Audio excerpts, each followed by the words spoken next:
할렐루야. 성령의 능력으로 세상도 마귀도 죄악도 자아도 이기는 보기를 여러분들 되시기를 예수님의 이름으로 축원합니다. 주일에 이렇게 뵈니까 얼마나 좋은지 몰라요. 너무너무 반갑습니다. 사람들이 피하고 싶은 게 있죠. 요즘은 코로나19 여기에 확진되는 것을 피하고 싶어 합니다. 왜냐하면 코로나19에 확진되면 사실은 피해자예요. 환자란 말이죠. 그런데 사회가 아주 삐딱하게 흘러가요. 혐오 대상으로 삼는 거예요. 공격의 대상으로 삼는 거예요. 2차 가해를 가하는 거예요. 뭔가가 잘못되어 있어요. 누가 지금 어려움을 겪었으면 위로해주고 격려해주고 용기를 주고 토닥여줘야 되는데 그게 아니라 더 공격을 가하는 거예요. 그리고 이런 식의 흐름을 정치권이 만들어내죠. 언론이 만들어내죠. 참 비극이에요. 나 혼자 걸리고 끝나는 게 아니라 주변 사람에게 피해를 주고 사회적인 혐오의 눈초리가 생겨나기 때문에 걸리고 싶지 않다. 이런 마음이 있어요. 피하고 싶은 마음이 있습니다. 전염병뿐이 아니죠. 병도 마찬가지입니다. 여러분 암 같은 거 진단받으면 싫잖아요. 병원에서 조직검사 받자고 그러면요 가슴이 콩닥콩닥 뜁니다. 피하고 싶은 거죠. 사업을 하다가 부도 나는 거 피하고 싶죠. 여러분 부도가 나면은요 재산이 다 날아갈 뿐만 아니라 비투성이가 됩니다. 자기만 고통당하는 게 아니에요. 처자식들이 다 힘들어집니다. 또 관련된 다른 사람들에게도 피해가 갑니다. 연쇄적으로 작용을 합니다. 그러니까 부도 누구라도 피하고 싶을 거예요. 근데 사람이 뭐니 해도 가장 피하고 싶어하는 거, 가장 두려워하는 거 있다면 그건 죽음입니다. 성경은 죽음에 매여 일생의 종로로 타는 것이 사람이라고 분명히 말씀을 합니다. 아무리 대담하던 사람도요 죽음이 눈앞에 맞닥뜨리면요 겁을 집어 먹어요. 불안해합니다. 근데 여러분 기억할 것이 있어요. 이 육신의 죽음보다 더 두려운 것이 있다는 거죠. 그게 뭐냐? 심판입니다. 인정하든 인정하지 않든 믿든 믿지 않든 알고 있든 알지 못하든 간에 이 심판만큼 두려운 건 없어요. 이 심판은 영원하기 때문에 하나님이 선하시기 때문에 사랑이 많으시기 때문에 지옥에서 잠깐 있다가 결국은 구원하셔서 천국에 들어가게 하실 거야. 이게 유니버셜리즘이란 거거든요. 이단입니다. 만인 구원론. 여러분 잘 들으세요. 아무리 그럴듯하고 폼이 나 보여도 하나님의 말씀에서 어긋난 것을 가르치면 다 거짓입니다. 이단입니다. 때가 이르리니 사람들이 바른 교훈을 받지 아니하며 그 귀가 가리워서 자기의 사욕을 따를 스승을 많이 두고 또 그 귀를 진리에서 돌이켜 허탄한 이야기를 따르리라. 허탄한 이야기를 따르리라. 맞아, 하나님이 사랑이시라는데 영원한 불구덩이 속에서 지옥에서 고통당하도록 내버려 두실 리는 없지. 그래, 결국은 지옥의 불구덩이 속에 떨어진 사람들도 천국에 다 들어가게 하실 거예요. 얼마나 그럴듯해요. 근데 예수님이 뭐라고 말씀하세요? 영생 영벌, 영생 영벌. 영생은 뭐예요? 천국에서 영원히 사는 것. 영벌은 뭐예요? 지옥에서 영원히 형벌을 당하는 것. 중간에 끝이 나고 중지될 것이라고 성경 어디에도 예수님 어느 곳에서 말씀하신 적이 없어요. 영원한 거예요. 그러니까 피해야 되는 거죠. 두려워하는 자들과 믿지 않는 자들과 흉악한 자들과 살인자들과 음행자들과 점술가들과 우상숭배자들과 거짓말을 지어내는 모든 자마다 불과 유황으로 타는 못에 참여하리니 이것이고 둘째 사망이라. 계시록 21장 8절이죠. 히브리서 9장 27절 한 번 죽는 것은 사람에게 정하신 것이요 그 외에는 심판이 있으리니. 하나님이 정하셨다는 거예요. 너희들 인간들 이거 못 넘어간다. 그래서 과학이 그렇게 발달하는데 의술이 그렇게 첨단을 날아다니는데 그럼에도 불구하고 이 죽음의 문제는 해결하지를 못해요. 게놈 프로젝트, 지놈 프로젝트. 인간의 유전자 지도를 읽었다. 이제 인간은 병에서 자유롭다. 이제 인간은 죽음에서 자유롭다. 열광했어요. 언론에서 난리를 피웠어요. 그러나 그 게놈 프로젝트 유전자 지도를 읽고 나서도 사람은 여전히 병에 시달리고 사람은 여전히 죽음의 문제를 해결하지 못해요. 왜? 한 번 죽는 것은 사람에게 정하신 것이요 하나님이 정하셨는데 누가 감히 이걸 넘어가냐고요. 넘어갈 수가 없어요. 그 누구도 불가능합니다. 이거 죽음 피해야 돼요. 자, 그런데 왜 죽느냐? 왜 심판을 받느냐? 이게 중요하죠. 성경은 분명히 말합니다. 죽는 이유가 병 들어서 죽는 게 아니고, 나이 들어 죽는 게 아니고, 교통사고 같은 사고 때문에 죽는 게 아니고, 홍수, 태풍, 지질, 해일, 산불 같은 자연재해 때문에 죽는 거 아니고, 이런 것들은 표면적인 요인들일 뿐이지 사람에게 죽음이 찾아온 진짜 이유는 죄 때문이다. 이게 성경의 가르침입니다. 아담에게 하나님이 말씀하세요. 선악을 알게 한 나무 시과는 먹지 말라. 먹으면 반드시 죽으리라. 뱀이 말합니다. 마귀가 말합니다. 먹어. 안 죽어. 다 먹었어요. 결국 죽음이 찾아와요. 말씀대로 됩니다. 로마서 6장 23절 죄의 삭은 사망이요. 로마서 5장 12절 한 사람으로 말미암아 죄가 세상에 들어오고 죄로 말미암아 사망이 왔나니. 사망이 왜 왔다고요? 죄로 말미암아 사망이 왔나니 이와 같이 모든 사람이 죄를 지었으므로 사망이 모든 사람에게 이르렀느니라. 왜 죽음이 모든 사람에게 찾아오느냐? 모든 사람이 죄를 지었기 때문에. 이게 성경의 가르침인 거예요. 따라서 죄를 해결하지 못하면 죽음을 피할 길이 없습니다. 심판을 피할 길이 없습니다. 영원한 불구덩이 지옥을 피할 길이 없습니다. 죄 사함 받지 못하면 죽음도 심판도 면하지 못하는 거예요. 오늘 설교 제목 따라 합시다. 죄 사함 받지 못하면 죽음과 심판을 피할 수 없다. 한 번 더요. 죄 사함을 받지 못하면 죽음과 심판을 피할 수 없다. 따라서 이 죄 사함은요 굉장히 중요한 부분입니다. 자, 그러면은 어떻게 해야 이 죄 사함을 받을 수가 있는가? 이게 오늘 본문 통해서 우리가 배울 수 있는 겁니다. 첫째로 죄 사함을 받으려면은 우선 자신이 죄인임을 알고 인정을 해야 됩니다. 다시요. 죄 사함을 받으려면은 자신이 죄인임을 알고 인정을 해야 됩니다. 오늘 본문 8절 읽을게요. 시작. 만일 우리가 죄가 없다고 말하면 스스로 속이고 또 진리가 우리 속에 있지 아니할 것이요. 10절 시작. 만일 우리가 범죄하지 아니하였다면 하나님을 거짓말하는 이로 만드는 것이니 또한 그의 말씀이 우리 속에 있지 아니하리라. 나는 죄인 아니야. 난 죄가 없어. 이렇게 말하는 사람은 어떤 사람이냐? 오늘 본문에 뭐라고 말해요? 스스로 속이는 것이다. 죄가 없다고 말하는 사람은 스스로 속이는 것이다.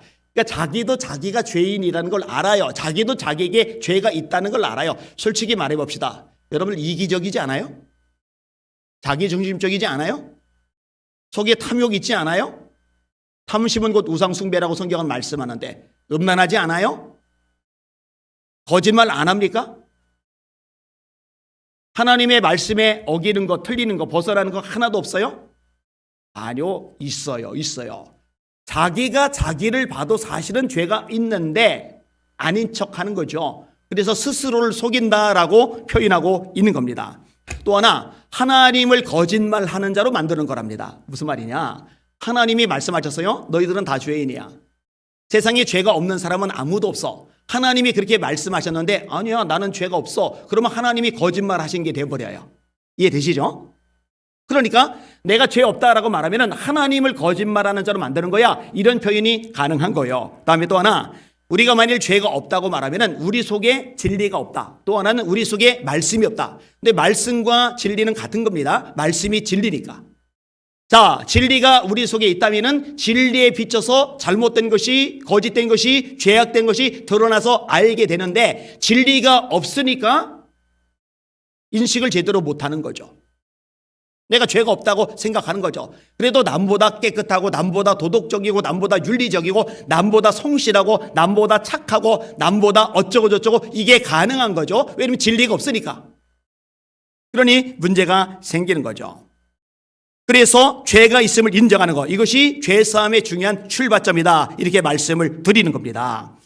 이탈리아의 오수나 총독이 바르세로나의 죄수선을 순시할 때 일입니다. 배에 탔어요. 죄수들이 바글바글해요. 배 안에서 노를 저으면서 감옥 생활, 수감 생활을 하는 거예요. 죄수에게 물어보는 거예요. 너는 어떻게 하다 여기 왔냐? 했더니 울먹이면서 저는 죄가 하나도 없습니다. 억울하게 잡혀온 겁니다. 너는? 예, 저도요. 너는? 네, 저도요. 다 하소연해서 총독 눈에 들어서 풀려나려고 막 발버둥을 치는데 유독 한 죄수가 가만히 있는 거예요. 이 총독이, 오수나 총독이 궁금해가지고, 야, 너는 왜 여기 왔냐? 그랬더니 이렇게 대답을 합니다. 저는 죄를 저질렀습니다. 작년 봄에 저희 가정은 불의의 재난을 당했습니다. 온 식구가 끼니도 때우지 못할 지경이 되었습니다. 제가 굶는 것은 참을 수 있지만 아내와 아이들이 굶는 것을 참아 견딜 수가 없어서 물건을 훔쳤습니다. 저는 죄에 합당한 벌을 받고 있을 뿐입니다. 이 말을 하자마자 총독이 막대기를 가지고 그 사람이 등짝을 냅다 부려치는 거예요. 얼마나 아프겠어요? 아파서 막 끙끙거려요. 나머지 죄수들 많이 쳐다보는데 소리를 버럭 질러요. 이 괘씸한 놈 같으리라고. 이 배 안에 탄 사람들은 죄가 하나도 없는 사람만 있는데 이 깨끗한 사람들 등에 너처럼 더러운 놈이 있으면 안 돼. 이놈을 쫓아내라. 쫓아낸 게 아니라 풀려난 거죠. 여러분, 법원에서도요, 재판을 받을 때 피고가요, 내가 잘못했습니다, 죄송합니다, 그러면은요 정상 참작이라는 것에서 형량이 낮아져요. 그런데 분명히 자료들이 근거들이 있는데 그럼에도 불구하고 죄 없다고 빡빡 우기잖아요. 그러면 소위 괘씸죄라는 것이 걸려요. 형량이 늘어요. 이게 우리나라 법원에서도 실제로 일어나는 일입니다. 죄를 인정한다는 거 그만큼 중요한 거예요. 여러분, 예수님께서 뭐라고 말씀하세요? 건강한 자에게는 의원이 쓸데없고 병든 자에게라야 쓸데있나니 내가 의인을 부르러 온 것이 아니라 죄인을 불러 구원하러 왔다. 할렐루야. 예수님이 누구를 부르러 오셨다고요? 죄인을 부르러 오셨다고요. 그런데 나는 죄가 없어, 난 죄인이 아니야. 그럼 예수님하고 상관이 없어지는 거죠. 문제가 심각해질 수밖에 없는 거예요. 자, 그러면은 내가 죄인이라는 거, 내 속에 죄가 있다는 거, 이걸 알아야 되는데, 이걸 인정해야 되는데 어떻게 해야 가능한가? 몇 가지 원리들이 있어요. 베드로가 열심히 고기를 잡습니다. 밤새도록 그물질했는데 어떻게 한 마리도 안 잡혀요. 몸만 피곤한 게 아니죠. 정신적으로도 스트레스가 심하죠. 이제 새벽이 밝아와요. 돌아가려는데 예수님이 이 해변으로 오시는 거예요. 수많은 무리들이 예수님의 뒤를 쫄래쫄래 따라오는 거예요. 들어가려는 베드로에게 예수님이 배 좀 빌려줘 그러시는 거예요. 가서 쉬어야 되는데 빌려드렸어요. 육지에서 좀 떨어진 상태로 배를 띄우시고 배에 올라가신 다음에 예수님이 말씀을 전하세요. 배를 묶어둬야 되는 베드로가 집에 갈 수가 없는 거예요. 할 수 없이 옆에 쪼그리고 앉아서 예수님의 말씀을 들어요. 그 말씀을 들으면서 은혜를 받는 거죠. 믿음이 생기는 거죠. 자, 설교가 끝났어요. 이제는 집에 가서 좀 자야지. 그런데 예수님이 깊은 데로 가서 그물을 내려 고기를 잡아라. 베드로가 대답합니다. 주여, 밤이 맞도록 수고하였으되 얻은 것이 없지만 말씀에 의지하여 그물을 내리리다. 말씀을 들었기 때문에 그 말씀의 능력을 아는 거예요. 말씀에 의지하여 그물을 내리리다. 그리고 깊은 곳에 가서 그물을 내려요. 바다에서 잔뼈가 굵었어요. 분명히 지금은 아침이에요. 깊은 곳에 물고기가 없어요. 경험상 없단 말이에요. 그런데 말씀에 의지해서 그물을 내렸는데 분명히 없어야 될 고기가 얼마나 많이 잡히는지 2배가 잠길 지경이 돼요. 예수님이 누군지 감이 와요. 그러다 오죠. 그때 한 말이 뭔지 아세요? 주여, 나를 떠나소서, 나는 죄인이로소이다. 예수님을 제대로 맞닥뜨릴 때 인식하게 되는 거죠. 자, 또 하나 인용할게요. 우시야 왕이 나라를 부강하게 만들었어요. 남유다가 아주 강력해졌어요. 여러분, 나라가 강력해질 때 또는 잘 나갈 때 조심해야 됩니다. 이 교만이 틈타는 거죠. 왕으로서 해볼 거 다 해봤는데 제사장처럼 제사 드리는 걸 못 해봤거든요. 성전에 성큼성큼 들어가요. 제사장들이 가로막아요. 분양하는 거는 왕이 할 바가 아닙니다. 왜냐하면 그건 제사장들만이 할 수 있는 권한이거든요. 그랬더니 왕인 자기를 막는다고 성질을 부려요. 성질을 부리다가 하나님이 진노하시는데 이마에 나병, 문둥병이 돋아버려요. 그래서 겁을 먹죠. 돌아가죠. 근데 이미 타임이 늦었어요. 온몸에 나병이 돋아서 백성들 앞에 나타날 수가 없어요. 별궁에 숨어 지내고 아들 요담이 대신 통치를 합니다. 그리고 이 우시야는 이 나병이 도져서 죽어버려요. 이 나라가 암울해요. 이때 이사야가 성전에 들어가 기도를 드리는데 영안이 열리면서 하나님의 보좌가 보이는 거예요. 천사들의 찬양 소리가 들리는 거예요. 거룩하다 거룩하다 거룩하다 만군의 여호와여, 그 영광이 온 땅에 충만하도다. 그 영광의 하나님을 보는 순간에 이사야가 외칩니다. 과로다 나여 망하게 되었도다. 나는 입술이 부정한 사람이요 입술이 부정한 백성 중에 거하면서 만군의 여호와이신 왕을 베었음이로다. 할렐루야. 이사야는 왕족입니다. 다른 젊은이들보다 깨끗한 삶을 살아요. 도덕적으로 볼 때 완벽해요. 그런데 왜 내가 망했다고, 내가 죄인이라고 고백을 하느냐? 하나님이 영광의 빛을 맞닥뜨리니까 그 빛 앞에서 자기 모습을 보니까 죄인임이 드러날 수밖에 없는 거죠. 그러니까 자기가 죄인임을 모른다라는 거는요, 하나님의 빛 앞에 가본 적이 없다라는 얘기예요. 구원받은 사람이 아니라는 얘기죠. 집안에 먼지가 있어요? 우리 눈에 안 보여요. 있는데 안 보여요. 그런데 햇빛이 창문으로 들어와요. 햇빛이 들어오는 부분이 하얗게 뭔가 날아다녀요. 빛 때문에 이 먼지가 드러나듯이 하나님의 빛 앞에서 우리의 죄가 샅샅이 드러난다는 거 깨달으시기를 주님의 이름으로 축원합니다. 그리고 또 하나, 성령께서 하시는 작용이 그거죠. 우리의 죄를 드러나게 하는 거예요. 그래서 성령의 불이 임할 때 부흥이 일어나요. 우리나라는 1907년도에 부흥이 일어났죠. 30년도에 부흥이 일어났죠. 영국에서 요한 웨슬리 목사님 통해서 엄청난 부흥이 일어났죠. 웨일즈의 부흥이 있죠. 조나단 에드워즈를 통해서 미국이 1차 대각성 운동, 찰스 피니를 중심으로 미국이 2차 대각성 운동, D.L. 무디를 중심으로 3차 대각성 운동, 엄청난 부흥의 운동들이 역사적으로 자꾸 일어나는데 이 부흥의 중심에 뭐가 있는지 아세요? 회개가 있어요. 이 회개가 왜 일어나는지 아세요? 성령이 임하시거든요. 성령이 임하니까 자신의 죄인됨을 깨닫고 통곡하며 회개하는 역사들이 일어나는 거예요. 근데 제가 세 가지를 말씀드렸는데, 처음에 예수님, 둘째 하나님, 셋째 성령님, 다시 말해 삼위일체 하나님을 대면하게 될 때 죄인임을 알게 됩니다. 여러분들에게 그런 은혜가 넘쳐나시기를 주님의 이름으로 축원합니다. 그리고 한 가지가 더 필요한데 그게 뭐냐? 말씀이에요. 말씀. 하나님의 말씀을 있는 그대로 제대로 접할 때 죄인임을 알게 됩니다. 히브리서 4장 12절입니다. 하나님의 말씀은 살아있고 운동력이 있어 좌우의 날선 어떤 검보다 예리하여 혼과 영과 및 관절과 골수를 찔러 쪼개기까지 하며 또 마음의 생각과 뜻을 감찰하나니 지으신 것이 하나라도 그 앞에 나타나지 않음이 없고 오직 만물이 우리를 상관하신 자의 눈앞에 벌거벗은 것 같이 드러나느니라. 우리를 속속들이 드러내주는 게 뭐냐? 하나님의 말씀이에요. 그래서 이 강단은 세상 얘기하는 자리가 아니라는 거예요. 성공학, 처세술, 인간관계 그런 얘기하는 자리가 아니라는 거예요. 하나님의 말씀이 있는 그대로 선포될 때 이 말씀 앞에 죄인이 드러나게 되는 것이고 회개가 가능해지는 것이고 구원의 문이 열려지는 거라는 거 깨달으시기를 주님의 이름으로 축원합니다. 그래서 말씀이 있는 그대로 선포가 되면은요 찔려요. 베드로가 설교할 때 마음에 찔려. 스데반이 설교할 때 마음이 찔려. 왜냐? 우리 죄를 드러내버리니까. 내 말씀을 듣는데 위로만 해준다, 격려만 해준다, 용기만 준다, 포근하게 감싸주기만 한다, 갔더니 잘한다 잘한다 격려만 해준다, 이러면은 우리 마음은 좋을지 모르지만 우리 영은 비참해지는 거예요. 다시 따라합시다. 하나님의 말씀은 날선 검과 같다. 혼과 영을 찔러 쪼갠다. 하나님, 우리 대한민국 강단마다 하나님의 말씀이 물타지지 않은 채 있는 그대로 선포되게 하여 주시옵소서. 굉장히 중요한 기도 제목입니다. 자, 죄인임을 알아야 돼요. 인식해야 돼요. 자, 두 번째로 죄인임을 알았다면, 인식을 했다면, 인정을 했다면 그것을 자백해야 됩니다. 오늘 본문 9절 말씀을 같이 읽겠습니다. 시작. 만일 우리가 우리 죄를 자백하면 그는 미쁘시고 의로우사 우리 죄를 사하시며 우리를 모든 불의에서 깨끗하게 하실 것이요. 할렐루야.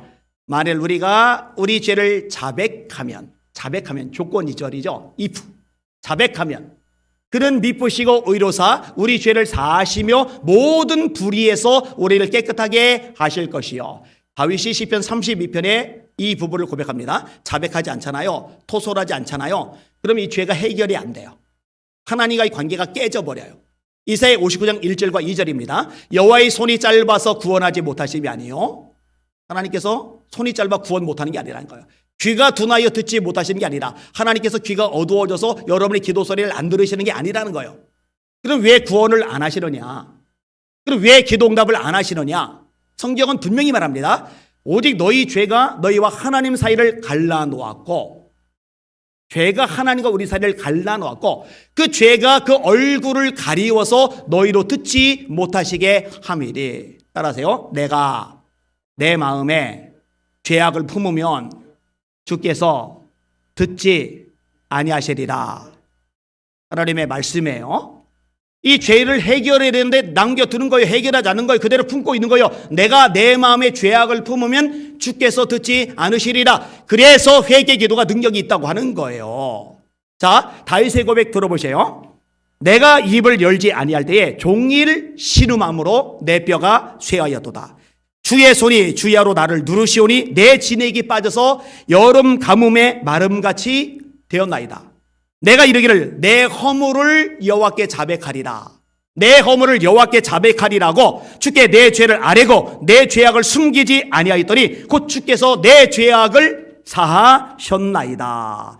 이 죄를 드러내지 않아요. 꼭꼭 숨겨놔요. 내버려둬요. 방치해. 그랬더니 여름 가뭄에 마름처럼 영혼이 말라 비틀어지는데 이 죄를 아뢰더니 고백했더니 자백했더니 네 영혼이 살아나요. 주님이 하나님이 네 죄를 깨끗하게 씻어주신다는 거예요. 할렐루야. 하루 일과 마치고 저녁에 주무시기 전에 자백하는 과정이 있어야 돼요. 자기를 돌아보면서. 그게 지혜로운 신앙 방법입니다. 자백이 우리를 자유케 해줍니다. 어떤 애가 새총을 만들었어요. 새를 잡으려고 만들었는데 이 새가 잡힙니까? 얼마나 날렵한데요. 총으로도 잡기 쉽지 않은데 아무리 쏴대도 푸드덕 새가 날아가니까는 짜증이 난 거예요. 그러다 가만히 생각해 보니까 집에서 기르는 오리들이 생각나는 거예요. 오리들은 좀 둔하잖아요. 게다가 집에서 기른 집 오리들은 더 둔하죠. 그래서 날렸다 해서 쐈는데 진짜 정통으로 맞았어요. 신나죠? 야, 드디어 맞췄다. 새는 못 맞췄는데 오리는 맞췄다. 그런데 이 오리가 제대로 맞은 거예요. 죽어버렸어요. 끝나게 생겼으니까 땅 파고 묻어버렸어요, 애가. 근데 그 다음부터 아버지를 만나는 게 불편한 거예요. 아버지하고 대화하는 게 답답한 거예요. 성경이 말씀하죠. 죄를 짓는 자마다 하나님께로 오기를 꺼려한다고. 드러날까 두렵기 때문이라고. 그런 마음 상태가 된 거예요. 근데 집이 잘 사는 집이라 집에서 일하는 가정부 아줌마가 있는데 아줌마가 어느 날 느닷없이 주인 아들한테 평소에 안 하던 일을 하는 거예요. 야, 가서 물 좀 떠와. 아니, 그거 아주머니가 하시는 일이잖아요. 왜 저보고 떠오라 그러세요? 너 오리 아줌마가 본 거예요. 물 떠와요. 너 저기 청소 좀 해. 주인이 없으면, 이 주인 마님이 없으면은 계속 이런 식으로 되풀이를 하는데 이게 강도가 점점 세져서 애가 너무 힘든 거예요. 고통스러운 거예요. 그러다가 아버지한테 아버지 할 말이 있는데요. 뭔데? 제가요 새총 만들었는데 새가 안 잡혀서 오리 쌌는데 오리가 죽어서 묻어버렸거든요. 그러니 아버지가 화를 버럭 내시는 게 아니라 정직하게 얘기해줘서 고맙구나 하고 머리 쓰다듬어주고 그래 아빠가 이제 용서해 줄게 그래요. 자, 그랬는데 이 고약한 아줌마가 아이를 불러놓고 또 일을 해요. 야, 너 저기 장작 좀 패. 그래, 안 해요. 그거 제가 할 일이 아닌데요. 너 오리들이 벌써 아버지께 말씀드렸는데요. 자백이죠. 여러분, 인간 아버지도 그렇게 용서를 해주는데 신실하신 하나님, 거짓말하지 않으신 하나님이 우리에게 약속하셨어요. 너희를 자백해. 정직하게 자백하면은 내가 너희들의 죄를 씻어줄게. 너희를 불의에서 깨끗하게 해줄게. 이 약속의 말씀 붙잡고 자백하시는 여러분들 되시기를 주님의 이름으로 축원합니다. 자백해야 돼요. 자, 세 번째로 그럼 죄를 자백했다면 어떻게 되느냐? 자백했다면 정말로 사죄의 은총, 용서의 은총이 내게 임했다는 거 이걸 믿으셔야 돼요. 이걸 믿으시는 여러분들 되시기를 주님의 이름으로 축원합니다. 왜 이걸 얘기해야 되느냐? 이유가 있어요. 하나님, 제가 죄를 졌습니다. 용서해 주세요. 울며 불며 회개 기도를 했어요. 그런데 정말 하나님이 용서해 주셨을까? 이게 의심이 되는 거예요. 원수마귀가 참수하는 거예요. 야, 봐봐. 너 그렇게 죄를 졌잖아. 너 타락했잖아. 너 문제가 많잖아. 너 잘못 저질렀잖아. 그런데 그게 그렇게 쉽게 용서가 되겠어? 그럼 다시 정죄감에 빠져버려요. 그래서 사죄의 확신, 용서의 확신이 필요한 겁니다. 도스토예프스키라고 유명한 러시아의 대문호가 있잖아요. 죄와 벌이 아마 가장 널리 알려졌을 겁니다. 이분의 책이 굉장히 깊이가 있고 좋아요. 읽어보시면 좋을 것 같아요. 그런데 이분이 썼던 단편집 중에 재미있는 얘기가 있어요. 시청에서 일하는 서기가 실수로 시장님의 발을 밟았어요. 발을 밟고 나서 가슴이 덜컥한 거예요. 큰일 났다. 잘리게 생겼다.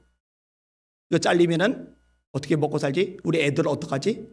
걱정이 태산이에요. 용서를 구했는데도 불안이 떨쳐지지 않아요. 시장님의 표정이 별로 좋지 않았어. 혹시 실제로는 나를 용서하지 않은 것이 아닐까? 그래서 다음날 아침 일찍 시장실에 문을 두들겨요. 그리고 용서를 빌어요. 그런데 용서를 비는데 시장이 누군지도 기억을 못하는 거예요. 발을 밟혔다는 것조차도 인식을 못하고 있는 거예요. 아무튼 용서를 비는데 이 시장이 별 관심이 없어요. 알았어 가봐 이랬어요. 그러니까 이 서기가 아무래도 화가 진짜 제대로 났나 봐. 그러니까 저렇게 틱틱거리지. 그래서 점심시간에 또 찾아갔어요. 용서를 빌어요. 근데 이 시장이 마침 다른 사람하고 얘기를 하고 있느라 그 얘기가 중요한 얘기인지 관심이 별로 없는 거예요. 알았어. 이게 돌려보내요. 그러니까 이 사람이 마음이 불편해요. 야, 용서를 안 할 생각인가 보다. 그래서 퇴근 시간에 맞춰가 다시 용서를 빌었답니다. 시장님 제발 용서해 주세요. 저는 처자식이 있는 몸입니다. 시장이 이때 화를 버럭 내는 거예요. 제발 더 이상 내 앞에 나타나지 말게. 처음에는 누군지 몰랐는데 아침에 얼굴 보였죠. 점심시간에 얼굴 보였죠. 지금 퇴근 시간에 이 얼굴이 또 나타나니까 이제는 아는 거예요. 같은 얘기 반복하는 거예요. 승진이 나지. 내 앞에 얼굴 보이지 말게. 난 자네가 누군지도 모른다네. 얼굴은 기억나는데 이름이고 뭐고 아무것도 모르거든요. 얘기를 해요. 그러니까 이 서기는요, 집에 가서 잠을 못 자요. 진짜 화가 많이 나고. 이 바보죠, 바보. 근데 이런 식의 태도를 하나님에게도 고스란히 보이는 거예요. 왜 이런 일이 생기느냐? 하나님의 약속의 말씀을 믿지 못하기 때문에 생기는 현상이에요. 여러분, 구약에 이스라엘 백성들이 출애굽을 했어요. 길이 험하다고 툴툴대고 원망하고 불평을 해요. 불뱀이 나와서 물어요. 살이 부어요. 죽어가요. 백성들이 그제야 회개를 합니다. 하나님이 모세에게 지시하세요. 구리로 뱀을 만들어서 장대 위에 높이 달아라. 쳐다보는 자는 살리라. 하나님은 거짓말 못하세요. 그리고 당신이 하신 말씀은 반드시 이루세요. 근데 이 뱀을 쳐다보면 살리라고 하나님이 말씀하셨는데 어떤 사람은 못 믿는 거예요. 설마 저까지 뱀을 본다고 살겠어? 피를 뽑아내야지, 독을 뽑아내야지, 붕대로 감아야지, 약을 처방해 줘야지, 저깟 구리뱀 따위 본다고 살겠어? 다 죽어요. 그러나 하나님의 말씀을 믿고 바라보는 자는 깨끗하게 독에서 자유함을 얻어요. 할렐루야. 이 구리뱀이 예수님을 상징하는 거죠. 요한복음 3장 15절, 모세가 광야에서 뱀을 든 것 같이 인자도 들려야 하리니 이는 저를 믿는 자마다 영생을 얻게 하려 하심이니라. 하나님의 약속의 말씀이라면 믿고 받아들일 때 그게 내 속에 역사와 능력과 기적을 나타낸다는 거 깨달으시기를 주님의 이름으로 축원합니다. 너희를 자백해 내가 용서해 줄게. 그럼 우리가 할 일은 그걸 믿는 거예요. 흔들리지 않는 믿음의 종들 되시기를 예수님의 이름으로 축원합니다. 자, 여기서 한 가지를 더 다뤄야만 합니다. 그게 뭐냐? 죄사함의 근원이 예수님의 피라는 거. 이걸 잡아야 돼요. 다시요. 죄사함의 근원이 예수님의 피라는 거. 이걸 꽉 잡아야 됩니다. 아니, 목사님, 너무 쉬운데요? 아니, 죄인됨을 인정하고 가슴 아파하면서 자백을 하면은 용서받는다. 너무 쉬운데요? 이렇게 쉬워도 되는 거예요? 예, 너무 쉽죠. 너무 쉬운데 그 쉬운 은총이 주어지기 전에 얼마나 커다란 대가가 지불되었는지 저와 여러분들이 놓치면 안 돼요. 어떤 대가가 치러졌어요? 예수님의 십자가 죽음이 있는 거예요. 구약에 보면은요, 사람들이 죄를 져요. 그러면은 양을 가져와요. 소를 가져와요. 형편이 좋은 사람은 소를 가져오는 거고, 보통 사람들은 양을 가져오는 거고, 양조차도 살 만큼 여건이 안 되는 사람은 비둘기를 가져와요. 그러면은 이 죄를 지은 사람이 이 동물의 머리에 안수를 하고 제사장들이 이 동물을 잡아서 피를 흘려요. 내가 죄 때문에 죽어야만 하는데 이 동물들이 소와 양과 비둘기가 내 죄를 짊어지고 대신 죽임을 당하는 거예요. 이게 구약의 제사제도인데 이 구약의 제사제도 역시 예수님의 그림자입니다. 예수님께서 저의 죄, 여러분의 모든 죄를 짊어지시고 십자가에서 물과 피를 쏟으셨다는 거, 이거 믿으시기를 주님의 이름으로 축원합니다. 이게 어쩌다 우연히 된 게 아니라 하나님의 계획이에요. 애초부터의 계획이에요. 이사야의 예언 말씀 암기시키겠죠. 그런 실로 우리의 질고를 지고 우리의 슬픔을 당하였거늘 우리는 생각하기를 그가 하나님께 징벌을 받아서 고난을 당한다 하였노라. 그가 찔림은 우리의 허물 때문이요 그가 상함은 우리의 죄악 때문이라. 그가 징계를 받음으로 우리가 평화를 누리고 그가 채찍에 맞음으로 우리가 나음을 입었도다. 우리는 다 양 같아서 그릇 행하여 각기 제 길로 갔거늘 하나님께서는 우리의 죄악을 내 죄악 여러분의 죄악을 그에게 예수에게 담당시키셨도다. 그래서 예수 이름의 뜻이 뭐냐? 마태복음 1장 21절 아들을 낳으리니 이름을 예수라 하라. 이는 그가 자기 백성을 그들의 죄에서 구원할 자이심이라. 예수님이 오신 목적이 뭐냐? 왕이 되시는 게 아니에요. 제자들이 그걸 인식을 못하고서 높은 자리에 올라가시면은 저는 오른쪽 동생은 왼쪽에 앉게 해주세요. 나머지 열째들 화가 나가지고 시시거리고 그거 아니에요. 예수님이 고난에 대한 얘기, 죽임당할 얘기를 끄집어내세요. 그게 마태복음 16장. 베드로가 말립니다. 이 일이 결코 주에게 미치지 못하리이다. 십자가 지지 말라는 얘기예요. 예수님이 이렇게 말씀하세요. 사단아, 십자가 좀 말리는 베드로 보고 사탄아 내 뒤로 물러나가라. 너는 나를 넘어지게 하는 자로다. 네가 하나님의 일은 생각하지 아니하고 도리어 사람의 일을 생각하는도다. 왜냐? 십자가에서 피를 반드시 흘리셔야만 되기 때문에. 겟세마네 동산에서 기도하십니다. 아버지여 할만하시거든 이 잔이 내게서 지나가게 하옵소서. 그러나 내 뜻대로 마시고 아버지의 뜻대로 되기를 원합니다. 아버지의 뜻이 뭐냐? 예수님이 우리 죄를 짊어지고 죽으심으로 피를 흘리심으로 우리 모든 죄가 사함받아 구원받을 길이 열리는 게 아버지의 뜻이거든요. 예수께서 더욱 힘쓰고 애써 간절히 기도하시니 땀이 땅에 떨어지는 핏방울같이 되더라. 누가복음 22장. 그는 육체에 계실 때 자기를 죽음에서 능히 구원하실 이에게 심한 통곡과 눈물로 간구와 소원을 올렸고 그의 경건하심으로 말미암아 들으심을 입었느니라. 자, 이렇게 기도하시고서 제자들 깨워요. 일어나라. 함께 가자. 보라 나를 파는 자가 가까이 왔느니라. 가룟 유다가 무리들 데리고 예수님 잡으러 온 거예요. 어디로 오는지 아시니까 반대로 도망가면 되는데 마주 가세요. 베드로가 말고의 귀를 칼로 뱁니다. 그 귀를 예수님이 고쳐주십니다. 그리고 말씀하십니다. 검을 꽂아라. 내가 지금 12구단 더 되는 천사를 부를 수 없는 줄 아느냐? 한 군단이 6,000명, 주님이 집합하면은 72,000명의 천사들이 겟세마네 동산을 꽉 채우고도 남는데 그렇게 하면 이 일이 있으리라 한 성경이 어떻게 되겠느냐? 이 일은 뭐냐? 십자가의 죽으심으로 피를 흘리시는 것. 전부 다 거기에 초점이 맞춰져요. 자, 마침내 골고다를 올려가세요. 손과 발에 못이 맡기셨어요. 가상치료를 말씀하십니다. 그 중에 하나가 뭐냐? 다 이뤘다. 테텔레스타이. 무슨 뜻이냐? 성경에 기록된 모든 말씀을 예수님이 이루셨다. 또 하나 우리 모든 죄값을 예수님이 지불하셨다. 할렐루야. 예수님의 피로 그 핏값으로 저의 죄 여러분의 모든 죄가 깨끗하게 씻음 받는 거 믿으시기를 주님의 이름으로 축원합니다.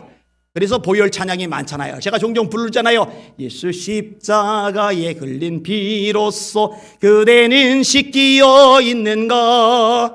십자가의 피로 죄에서 자유를 얻게 함은 보혈의 능력 주의 보혈. 여기도 보혈이죠. 이 세상의 모든 죄를 맑히시는 주의 보혈 주 십자가를 지심으로 내가 그 피를 거기도 보혈이죠. 전부 다 보혈 그 주의 십자가 보혈로 죄 씻음 받기를 원하네. 내 죄를 씻으신 그 이름 찬송합시다.